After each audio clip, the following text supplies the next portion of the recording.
Orang Jawa kuno sejak ratusan bahkan ribuan tahun silam telah mampu menciptakan ilmu kesaktian yang begitu hebat dan mungkin tidak bisa dipelajari oleh generasi sekarang.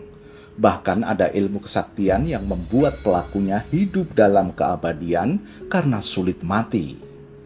Inilah ilmu kesaktian orang Jawa kuno yang saat ini mulai lenyap.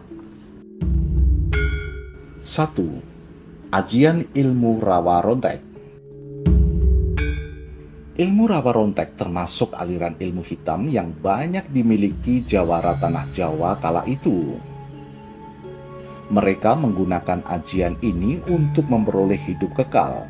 Siapapun yang mempelajari ilmu rawa rontek dan mencapai kesempurnaan, maka ia tak bisa dikalahkan. Orang yang memiliki ajian ini akan kebal terhadap senjata tajam. Dia tidak bisa mati selama bagian tubuhnya masih menempel tanah. Kalaupun tubuhnya hancur, bisa menyatu kembali asal ada bagian tubuh yang menempel di tanah. Bahkan, konon saat ia mati pun bisa dihidupkan kembali. Ajian ilmu ini sangat susah dipelajari oleh banyak orang. Syarat ritualnya cukup berat, seperti puasa ngapit weton atau puasa 3 hari bertepatan hari dan pasarannya. Puasa ini dilakukan 7 kali berturut-turut tanpa putus. Selesai puasa weton dilanjutkan dengan puasa mutih selama 41 hari dan di hari terakhir bertapa pati geni. Selama menjalankan tirakat, tiap tengah malam harus membaca mantra ribuan kali. Ajian ilmu ini dapat diwariskan kepada orang lain. Ketika ajian sudah diwariskan, maka pemilik akan kembali seperti orang biasa. Meski sudah diwariskan, pemilik ajian ini tetap menanggung kutukan, yaitu setelah orang tersebut meninggal dunia, tubuhnya tidak bisa hancur, tetapi akan berubah mengecil seperti jenglot. 2. Ilmu kesaktian Pancasona. Ilmu kesaktian Pancasona adalah ilmu kesaktian tingkat tinggi. Ajian ilmu ini membuat orang yang mengamalkannya mengalami kekebalan tingkat tinggi dan tidak bisa mati. Meskipun orang pengamal ilmu ini dipotong-potong tubuhnya, bahkan diledakkan sekalipun, tubuhnya bisa menyatu kembali selama masih menyentuh tanah. Jin yang jahat biasanya akan merasuki manusia yang memiliki ilmu ajian ini hingga kelakuannya jadi sangat jahat. Dalam kisah pewayangan, ajian Pancasona dimiliki oleh Subali yang kemudian diajarkan kepada Dasamuka atau Rahwana. Untuk menguasai ajian ilmu ini harus dilakukan ritualnya yang cukup berat. Melakukan puasa ngapit weton selama 7 kali berturut-turut, dilanjutkan dengan puasa mutih selama 41 hari.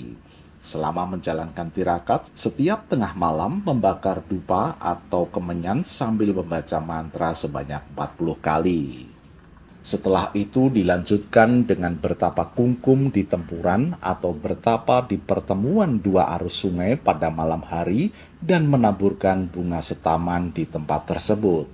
Untuk mengetahui apakah ajian tersebut sudah masuk dalam sanubari penghayat, bisa dibuktikan dengan cara yang mudah.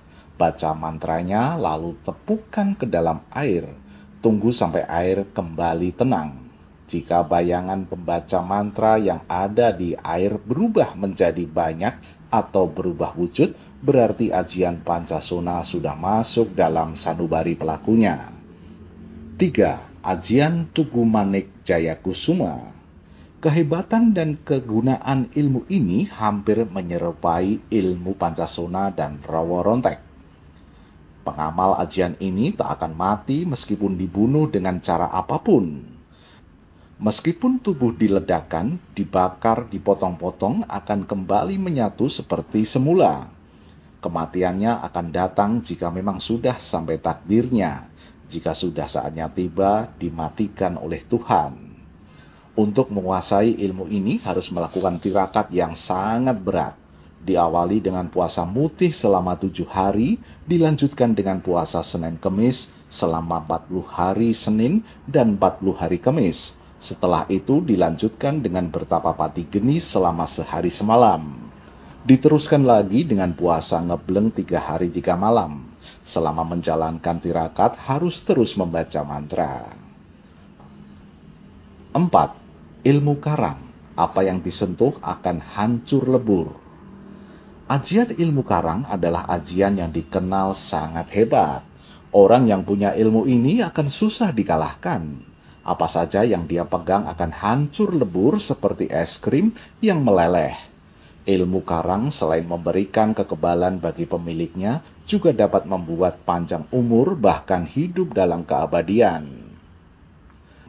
Nama karang ditengarai berasal dari suatu tempat terpencil di Tasikmalaya, Jawa Barat yang dipercaya sebagai asal ilmu karang. Sebelum Islam masuk ke Jawa, tempat yang bernama Karangnunggak dikuasai oleh Batara Karang, pemilik ilmu karang. Batara Karang banyak menguasai ilmu hitam, salah satunya ilmu karang. Orang yang memiliki ajian ini ketika mati jasadnya tidak diterima bumi, rambut dan kukunya tetap tumbuh. Tubuhnya pun tidak bisa hancur, hanya semakin mengecil dan akhirnya lenyap. Tubuh penganut ilmu karang ini masih ada di tanah Jawa yang disebut Batara Karang dan Jenglot. Meskipun Jenglot sudah tidak bernyawa, tetapi masih memiliki kekuatan supranatural yang hebat. Bahkan banyak orang yang mencari Jenglot karena dipercaya bisa membuat kebal bagi pemiliknya.